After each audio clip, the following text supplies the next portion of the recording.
Bentrovati al meteo. Anticiclone sull'Italia, dunque bel tempo anche sul nostro territorio e clima nuovamente caldo. Vediamo il dettaglio di mercoledì 21 luglio.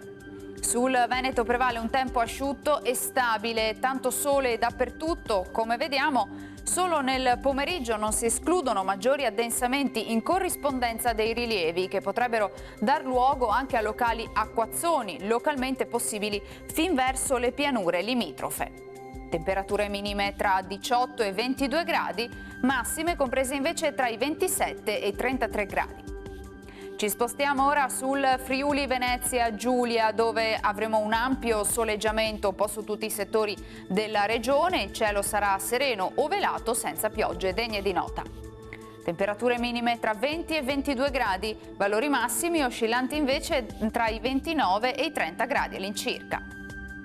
Infine diamo uno sguardo alla situazione del Trentino Alto Adige, dove non cambia lo scenario, stessa situazione solo con qualche precipitazione nelle ore pomeridiane, specie sui settori più meridionali.